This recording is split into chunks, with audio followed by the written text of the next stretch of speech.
Friends, स्वागत है आप सभी का। चलिए दोस्तों, हम आप सभी के लिए लेकर आ चुके हैं अगली मॉक टेस्ट 11 यानी 11।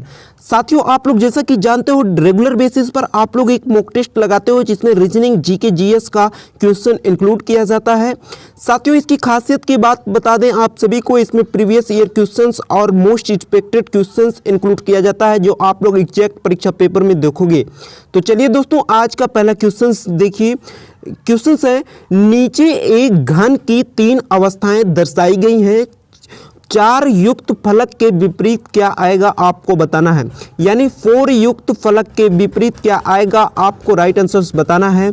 उम्मीद करते हैं हर एक स्टूडेंट्स का राइट आंसर्स आएगा, बिकॉज ऑफ साथियों ऐसे क्वेश्चंस आप लोग बहुत कर चुके हो। तो साथियों बताइए इसका आंसर क्या आएगा। उम्मीद करते हैं हर एक स्टूडेंट का राइट आंसर्स आएगा। साथियों, क्वेश्चंस में कुछ भी नहीं है, आप लोग ऑप्शन से ही इसको छांट सकते हो। चलिए दोस्तों, इसको हल करिए, देखिए किस प्रकार आएगा। चलिए हल करते हैं हम लोग। साथियों, 4 के विपरीत आपको बताना है, यानी 4 के विपरीत कौन सा फलक आएगा आपको बताना है, कौन सा यानी शब्द अंक आएगा। तो साथियों आप लोग देख सकते हो इसके विपरीत 6 और 3 तो आ नहीं सकता, क्योंकि 4 के विपरीत नहीं आएगा, यहाँ पर सामने ही दिख रहा है। यानी 6 और जो कि और 3 कट गया। और साथियों 4 यहाँ पर लिखा है, इसके विपरीत आपको बताना है। तो इसके विपरीत तो साथियों 5 और 2 तो आ नहीं सकता, यानी 5 और 2 भी कट गया। 2 यहाँ पर है, ये भी कट गया, यानी 7 यानी बी ऑप्शंस इसका राइट आंसर आ गया। उम्मीद करते हैं हर एक स्टूडेंट को समझ में आ गया होगा। साथियों चलिए अगले क्वेश्चंस की तरफ मूव करते हैं। अच्छा लगे वीडियो को लाइक करना ना भूलिएगा। साथियों क्वेश्चन है, निम्नलिखित प्रश्न में दिए गए विकल्पों में से संबंधित शब्द को चुनिए। ट्यूलिप फूल तो भिंडी क्या। तो साथियों उम्मीद करते हैं हर एक स्टूडेंट का राइट आंसर आएगा, बिकॉज ऑफ क्वेश्चंस में कुछ भी नहीं है। लगातार आप लोग ऐसे क्वेश्चंस बहुत ज़्यादा कर चुके हो। साथियों ट्यूलिप फूल तो भिंडी क्या। तो साथियों इस क्वेश्चन का राइट आंसर सब्जी, सी ऑप्शन आप सभी का राइट आंसर आएगा। उम्मीद करते हैं आप सभी को समझ में आ गया होगा यह क्वेश्चन। अगला है, निम्नलिखित प्रश्न में दिए गए विकल्पों में से विषम शब्द को चुनिए। विषम शब्द क्या है साथियों, आपको राइट आंसर बताना है। उम्मीद करते हैं हर एक स्टूडेंट का राइट आंसर आएगा। साथियों इसका सी ऑप्शन राइट आंसर है मोर। घोड़ा, कुत्ता तथा बिल्ली ये तीनों पशु हैं, जबकि मोर साथियों पक्षी है, अतः मोर अन्य तीनों से भिन्न है। उम्मीद करते हैं हर एक स्टूडेंट को समझ में आ रहा होगा। अगला क्वेश्चन है, क्वेश्चन देखिए, निम्नलिखित प्रश्न में दिए गए विकल्पों में से संबंधित अक्षरों को चुनिए। यानी संबंधित अक्षर क्या आएगा आपको बताना है। यानी इसका मतलब ये, तो इसका मतलब क्या है आपको राइट आंसर बताना है। उम्मीद करते हैं हर एक स्टूडेंट का राइट आंसर आएगा। चलिए दोस्तों इसको हल कीजिए आप, विद इन 5 सेकंड में आपको हल करना है। उम्मीद करते हैं हर एक स्टूडेंट का राइट आंसर आ गया होगा। तो साथियों किस प्रकार है आप लोग जरा देखिए। के में जब +1 करोगे तो आपका यल आएगा, सी में +1 करोगे तो डी आएगा, आई में +1 करोगे तो जे आएगा, यल में +1 करोगे तो यम आएगा, यप में +1 करोगे तो जी आएगा। तो +1 का सीक्वेंस चल रहा है जैसा कि आप लोग देख पा रहे होगे। तो साथियों चलिए इसमें देखिए किस प्रकार है। आप लोग जब P में +1 करोगे तो Q आएगा, और I में +1 करोगे तो J आएगा। Q और J से कौन सा सीक्वेंस स्टार्ट है, आप लोग स्मार्ट दिमाग लगाइए। आप लोगों का बी ऑप्शन राइट आंसर से। उम्मीद करते हैं हर एक स्टूडेंट को समझ में आ गया होगा। आइए दोस्तों अगले क्वेश्चन की तरफ मूव करते हैं। निम्नलिखित प्रश्न में दिए गए विकल्पों में से संबंधित संख्या को चुनिए। यानी 34, 12 तो 29 क्या। उम्मीद करते हैं हर एक स्टूडेंट का राइट आंसर आएगा, बिकॉज ऑफ क्वेश्चंस को देखकर ही आप तुरंत आंसर दे सकते हो। साथियों आप लोग देख सकते हो 34, 12 तो 29 क्या आपको बताना है। 34 साथियों मतलब 3 और गुणे 4 किया गया है, बराबर जो कि 12 लिखा गया है। तो साथियों उसी प्रकार आप 9 गुणे 2 करोगे, यानी 9 से मल्टीप्लाई 2 से करोगे तो यानी आपको 18 आ जाएगा। बी ऑप्शन आपका राइट आंसर होगा। उम्मीद करते हैं हर एक स्टूडेंट को यह क्वेश्चंस क्लियर हो गया होगा। आइए दोस्तों अगले क्वेश्चंस की तरफ मूव करते हैं। क्वेश्चंस ये प्रीवियस जो कि सेशंस का है, मॉक टेस्ट 10 जो प्रीवियस चला जा चुका है उसका है। साथियों इसमें गलती से हमने इस फिगर को जो कि गलत बता दिया था, इसके लिए सॉरी के लिए हमने इस क्वेश्चंस को इंक्लूड किया है इस सेशंस में। साथियों हमने यह बताया था ऑप्शंस, ये ऑप्शंस गलत है साथियों, ये ऑप्शंस ये राइट आंसर है। ये फिगर जब आप लोग यहाँ पर इंक्लूड करोगे तो दोस्तों आपका राइट आंसर आ जाएगा बी ऑप्शन। उम्मीद करते हैं हर एक स्टूडेंट का यह क्वेश्चन क्लियर हो गया होगा। तो साथियों इस जो कि ऑप्शंस हमने इसका गलत कल बता दिया था, इसी यह क्वेश्चंस लेकर आए थे। आइए दोस्तों अगले क्वेश्चंस की तरफ मूव करते हैं। गलती से उसका ऑप्शंस जल्दी में हमने गलत बोल दिया था कल। साथियों अगला क्वेश्चन देखिए, निम्नलिखित प्रश्न में दिए गए विकल्पों में से विषम अक्षर को चुनिए। विषम अक्षर क्या है आप सभी को बताना है। उम्मीद करते हैं हर एक स्टूडेंट का राइट आंसर आएगा, बिकॉज ऑफ क्वेश्चंस में कुछ भी नहीं है, आप लोग आसानी से हल कर सकते हो।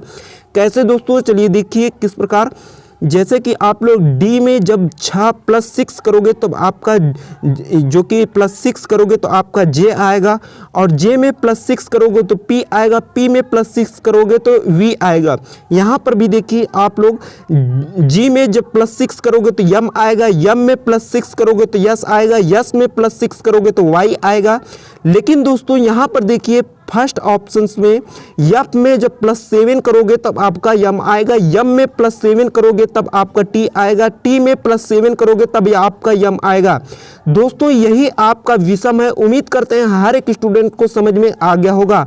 आइए दोस्तों अगले क्वेश्चंस की तरफ मूव करते हैं। क्वेश्चंस है अगला, देखिए अगला क्वेश्चंस आपके सामने है। बहुत ही आसान तरीके से आप लोग इस क्वेश्चंस को कर सकते हो। साथियों उम्मीद करते हैं आपका राइट आंसर आ गया होगा। निम्नलिखित प्रश्न में दिए गए विकल्पों में से विषम संख्या को चुनिए। तो उम्मीद करते हैं आपको राइट आंसर जो कि बहुत ही आसानी तरीके से आ गया होगा। साथियों इस क्वेश्चंस को किस प्रकार आप लोग हल करोगे आपको बता दें हम। साथियों इसमें जो कि ये सभी अभाज्य हैं, यानी इनमें किसी से भी भाग नहीं दिया जा सकता। और साथियों ये भाज्य है, ये 7 का वर्ग है 7×49। उम्मीद करते हैं हर एक स्टूडेंट का राइट आंसर आ गया होगा। आइए दोस्तों अगले क्वेश्चंस की तरफ मूव करते हैं। उम्मीद करते हैं आपको हर एक क्वेश्चंस क्लियर हो रहा होगा। निम्नलिखित प्रश्न में दिए गए विकल्पों में से विषम संख्या को चुनिए। विषम संख्या क्या है आपको राइट आंसर बताना है। साथियों इसको भी उसी तरह आपको हल करना है। 84 इसका जो कि राइट आंसर है, यही विषम है। साथियों 16 4 का वर्ग है, यानी 4 चौक 16। ये जो कि 8 का वर्ग है, यानी 8 64 होता है, और जो कि ये 6 का वर्ग है। उम्मीद करते हैं आपका राइट आंसर आ गया होगा। साथियों डी ऑप्शन यही विषम है, यही राइट आंसर आपका है। आइए दोस्तों अगले क्वेश्चंस की तरफ मूव करते हैं। दी गई आकृति में कितने त्रिभुज हैं आपको बताना है। उम्मीद करते हैं आपको इसका राइट आंसर बहुत ही आसानी तरीके से आ जाएगा, बिकॉज ऑफ साथियों ऐसे क्वेश्चंस आप लोग तो बहुत ज़्यादा कर चुके हो। क्वेश्चंस किस प्रकार आप लोग हल करोगे जरा देखिएगा। यहाँ पर 3 ट्रायंगल है, आप लोग देख पा रहे होगे। यहाँ पर भी 3 ट्रायंगल है, आप लोग देख पा रहे होगे। यानी 6 आपका हो गया ट्रायंगल, 6 हो गया आपका, और एक 6 के बाद एक 7, एक ये 8। उम्मीद करते हैं हर एक स्टूडेंट का राइट आंसर आ गया होगा। सी ऑप्शंस इस क्वेश्चंस का राइट आंसर है। आइए दोस्तों अगले क्वेश्चंस की तरफ मूव करते हैं। क्वेश्चंस बहुत ही इंटरेस्टिंग है। दी गई आकृति में कितने आयत हैं आपको बताना है। तो दोस्तों इसको काउंट कीजिए, आप लोग आसानी से इसका आंसर दे सकते हो। साथियों ऐसे क्वेश्चंस आप लोग रेगुलर बेसिस पर करते हो, और एग्जैक्ट ऐसे क्वेश्चंस आप लोग एग्जामिनेशन पेपर में भी देखोगे, यह तो कंफर्म है। तो दोस्तों आप लोग इसको किस प्रकार काउंट करोगे जरा देखिएगा। 1 2 3 4, यानी 4 ये हो गया, एक पूरा वाला एक 5, और दोस्तों ये देखिएगा एक 6 हो गया, और साथियों एक ये देखिए एक 7, और साथियों एक और देखिए एक 8। इसमें टोटल कितने आयत हैं साथियों आपको बताना था। तो इसका राइट आंसर बी ऑप्शन है। उम्मीद करते हैं हर एक स्टूडेंट का यही आंसर आया होगा। आइए दोस्तों अगले क्वेश्चंस की तरफ मूव करते हैं। नीचे एक घन की 2 अवस्थाएं दर्शाई गई हैं। 3 युक्त फलक के विपरीत क्या आएगा। राइट आंसर्स आप सभी को बताना है। बहुत ही इजी तरीके से फाइंड कर सकते हो इस क्वेश्चंस को। साथियों आप लोग क्या आंसर आएगा आसानी से बता सकते हो। इसके जो कि ये 9 है साथियों, यह जो कि उभयनिष्ठ है, यानी दोनों में दिया गया है। तो इसको आप लोग जो कि क्लॉकवाइज घुमा दोगे तो आपका राइट आंसर आएगा। चलिए देखिए किस प्रकार साथियों। इसमें 3 युक्त फलक के विपरीत बताना है, यानी इसके विपरीत क्या आएगा इसका बताना है, इसका राइट आंसर। तो साथियों 9 को जो कि 9 क्यों, 9 एक उभयनिष्ठ संख्या है, यानी दोनों में दिया गया है, तो 9 से आप लोग एक क्लॉकवाइज सीक्वेंस घुमाइए। 9 से क्लॉकवाइज जब सीक्वेंस घुमाओगे तो यानी पहले वाले का डिब्बे का आप लोग देखिए 9 5 7 और या 9 3 और जो कि 6। तो साथियों यही इसके विपरीत फलक आएगा, यानी साथियों 5 के विपरीत आपका 3 आने वाला है। उम्मीद करते हैं आपको समझ में आ गया होगा साथियों। बहुत ही बेसिक कंसेप्ट है साथियों, आप लोग इसको पहले से ही आप लोग जानते होंगे।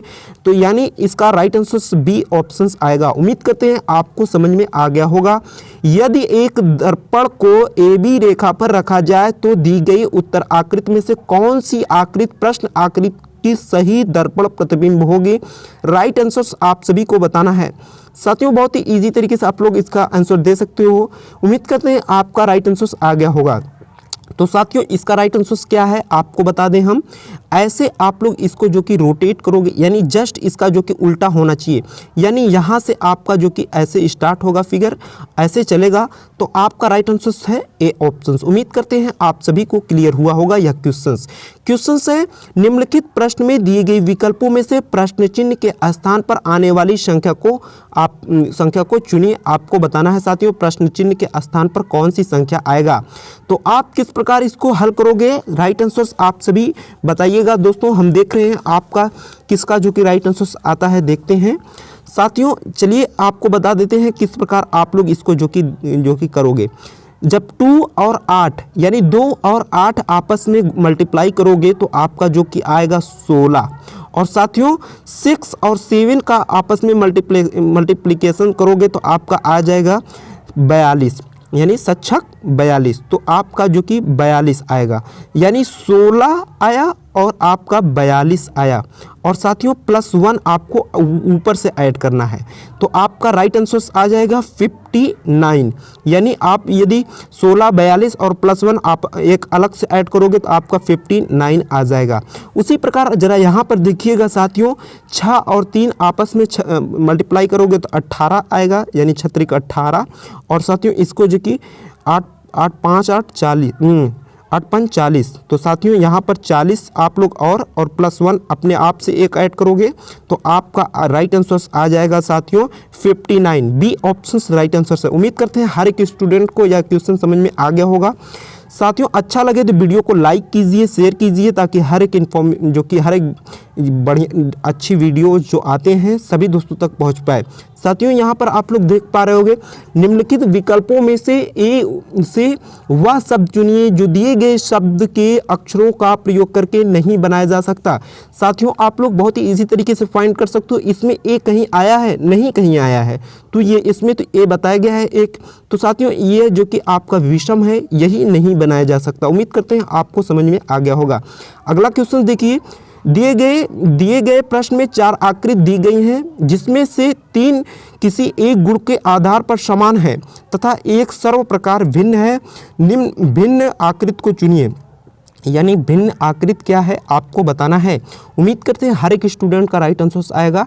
इस क्वेश्चन का राइट आंसर साथियों डी ऑप्शन है। किस प्रकार है आप लोग देख पा रहे होंगे, इसमें जो कि अलग अलग जो कि आकृतियाँ 5 प्रकार 1 2 3 4 5 प्रकार की हैं, लेकिन साथियों इसमें जो कि आप लोग देख पा रहे होंगे 1 2 और 1 3, इसमें 3 ही आकृति जो कि 3 ही डिजाइन इसमें है, यानी डी ऑप्शन आपका राइट आंसर है। उम्मीद करते हैं आपको समझ में आ गया होगा। आइए दोस्तों अगले क्वेश्चंस की तरफ। क्वेश्चंस अब बहुत ही अच्छी आने वाले हैं साथियों, जो कि जीके जीएस की हैं। एग्जैक्ट आप लोग परीक्षा पेपर में देखोगे तो दोस्तों उम्मीद करते हैं आप लोग वीडियो को कंप्लीट देखोगे ताकि आपको पूरा बेनिफिट हो पाए। क्वेश्चंस देख पा रहे होंगे, सिंधु सभ्यता का सबसे बड़ा भारतीय स्थल कौन सा था? आपको राइट आंसर बताना है साथियों। राइट आंसर क्या है? उम्मीद करते हैं आपका जो कि राइट आंसर आ गया होगा। इसका बी ऑप्शन राइट आंसर है। B option Rakhi Garhi. साथियों आप सभी को हम बता देना चाहते हैं, सिंधु सभ्यता का सबसे बड़ा भारतीय स्थल हरियाणा के हिसार जिले में स्थित राखी गढ़ी था। उम्मीद करते हैं आपका राइट आंसर आ गया होगा। आइए दोस्तों अगले क्वेश्चंस की तरफ मूव करते हैं। किसकी अनुमति से अंग्रेजों ने सूरत में अपना पहला कारखाना फैक्ट्री स्थापित किया था? तो जहांगीर के अनुमति से साथियों, जहांगीर की अनुमति से 1613 में, किसमें? 1613 ईस्वी में जो कि इन्होंने अंग्रेजों ने सूरत में अपना पहला जो कि फैक्ट्री स्थापित किया था। आइए दोस्तों अगले क्वेश्चन की तरफ मूव करते हैं। स्थानीय स्वशासन के जनक के रूप में कौन जाना जाता है? आपको राइट आंसर बताना है। तो लॉर्ड रिपन, सी ऑप्शंस आप सभी का राइट आंसर होना चाहिए साथियों। आइए दोस्तों अगले क्वेश्चन की तरफ मूव करते हैं। क्वेश्चन है इंग्लिश साप्ताहिक न्यू इंडिया किसने शुरू किया था? इंग्लिश साप्ताहिक पत्रिका का नाम है साथ, जो कि एक पत्रिका है साथियों, न्यू इंडिया नाम से है। किसने शुरू किया था आपको बताना है। तो विपिन चंद्र पाल ने। बी ऑप्शंस राइट आंसर है। उम्मीद करते हैं आपका आ गया होगा। उम्मीद करते हैं साथियों हर एक क्वेश्चन आपको क्लियर हो रहा होगा। नालंदा महाविहार की स्थापना किसने की थी? तो साथियों किसने की थी नालंदा महाविहार की स्थापना? ए ऑप्शंस राइट आंसर है कुमारगुप्त। 5वीं सदी के मध्य गुप्तों के समय में नालंदा विश्वविद्यालय की जो कि नींव रखी गई थी। आइए दोस्तों अगले क्वेश्चन की तरफ मूव करते हैं। नागर शैली का दशावतार मंदिर किस स्थान पर स्थित है? आपको राइट आंसर बताना है। उम्मीद करते हैं हर एक स्टूडेंट का राइट आंसर आएगा देवगढ़। साथियों यह किससे जो कि संबंधित है? भगवान विष्णु को समर्पित है या जो कि उन्हीं से संबंधित यह मंदिर है। आइए दोस्तों अगले क्वेश्चन की तरफ मूव करते हैं। निम्नलिखित में से कौन सी काल्पनिक रेखा भारत को लगभग 2 समान भागों में विभाजित करती है? बहुत ही मोस्ट इंपोर्टेंट क्वेश्चन है साथियों, आपके लिए इसीलिए लेकर आया गया है। कर्क रेखा। जी हाँ दोस्तों, कर्क रेखा यानी ट्रॉपिकल ऑफ जो कि लेयर कर्क रेखा। तो साथियों यह जो कि एक काल्पनिक रेखा है और भारत को लगभग 2 समान विभागों में जो कि विभाजित करती है भागों में। आइए दोस्तों अगले क्वेश्चंस की तरफ मूव करते हैं। आइए दोस्तों देख पा रहे होंगे भारत की जनगणना 2011 के अनुसार निम्न में से कौन भारत का सबसे कम आबादी वाला राज्य है? साथियों कोई ये नहीं कह देना सी ऑप्शंस गोवा। गोवा बिल्कुल गलत हो जाएगा साथियों। गोवा बहुत छोटा राज्य है लेकिन सबसे कम आबादी वाला राज्य नहीं है। आबादी का मतलब आप लोग समझ पा रहे होंगे ना दोस्तों। ए ऑप्शंस आपका राइट आंसर है सिक्किम। सिक्किम जो कि दोस्तों सबसे कम आबादी वाला यानी कम जनसंख्या वाला जो कि राज्य है। उम्मीद करते हैं हर एक स्टूडेंट का क्लियर हुआ होगा। दोस्तों अगले क्वेश्चंस की तरफ मूव करते हैं। निम्नलिखित में से कौन सा राज्य सबसे बड़ा कोयला भंडार है? कौन से राज्य भारत का सबसे बड़ा कोयला भंडार है? किस राज्य में आपको बताना है। तो साथियों इस क्वेश्चन का राइट आंसर क्या है? B option Jharkhand. निम्नलिखित में से कौन सा राज्य भारत का सबसे बड़ा कोयला भंडार है? तो झारखंड। चलिए दोस्तों अगले क्वेश्चन की तरफ मूव करते हैं। निम्नलिखित में से कौन सा महत्वपूर्ण कारक भारतीय मौसम के तंत्र को प्रभावित करता है? यानी कौन सी ऐसी महत्वपूर्ण कारक है साथियों जो भारतीय मौसम के सिस्टम को जो कि प्रभावित कर देती हैं? तो डी ऑप्शंस राइट आंसर है साथियों। सभी विकल्प सही है। ये सभी जो कि विकल्प जो कि भारत के मौसम सिस्टम को जो कि प्रभावित करते हैं। दोस्तों अगले क्वेश्चन की तरफ मूव करते हैं। अच्छा लगे तो बेशक लाइक करना दोस्तों। प्रिज्म के माध्यम से पारित होने पर कौन सी रंग का प्रकाश अधिकतम विचलन दिखाता है? यानी प्रिज्म के माध्यम से पारित होने पर कौन सी रंग का प्रकाश अधिकतम विचलन दिखाता है? आपको राइट आंसर बताना है। उम्मीद करते हैं हर एक स्टूडेंट का राइट आंसर आ गया होगा बैगनी। ए ऑप्शन राइट आंसर से। आइए दोस्तों अगले क्वेश्चन की तरफ मूव करते हैं। किस प्रकाशिक यानी ऑप्टिकल घटना के कारण ग्रहण होते हैं? यानी जो ग्रहण लगता है, जो सूर्य ग्रहण चंद्र ग्रहण लगता है, किस जो कि ऑप्टिकल प्रकाशिक घटना के कारण? तो साथियों ये राइट आंसर आपका डी ऑप्शन होगा। कोई विकल्प सही नहीं है। ग्रहण एक खगोलिक अवस्था है साथियों जिसमें कोई खगोलिक पिंड जैसे ग्रह या उपग्रह किसी प्रकाश के स्रोत जैसे सूर्य अथवा जो कि दूसरे खगोलिक पिंड जैसे पृथ्वी के बीच आ जाती है। यानी साथियों सूर्य पृथ्वी के बीच या चंद्रमा पृथ्वी के बीच आ जाती है, ऐसे जो कि सिस्टम के कारण जो कि ये ग्रहण लगता है, ना कि कोई प्रकाशिक जो कि घटना के कारण। आइए दोस्तों अगले क्वेश्चन की तरफ मूव करते हैं। कोशिश समझ में आ रहा हो तो वीडियो को लाइक जरूर करना। साथियों यहाँ पर आप लोग देख पा रहे होंगे कार्बोहाइड्रेट शरीर में के रूप में संग्रहित होता है। तो साथियों किसके रूप में संग्रहित होता है आपको राइट आंसर बताना है। उम्मीद करते हैं हर एक स्टूडेंट का राइट आंसर आएगा ए ऑप्शन ग्लाइकोजन। और साथियों आज का सेशन कंप्लीट हुआ। सेशन कैसा लगता है नीचे कमेंट बॉक्स में कमेंट्स कीजिएगा, वीडियो को लाइक कीजिएगा, शेयर कीजिएगा, चैनल पर नए हो तो सब्सक्राइब करके बेल आइकन को जरूर प्रेस कर लीजिएगा, जिससे आपको इसी तरह सेशंस मिलता रहे। चलिए फ्रेंड्स फिर मिलेंगे। Thank you.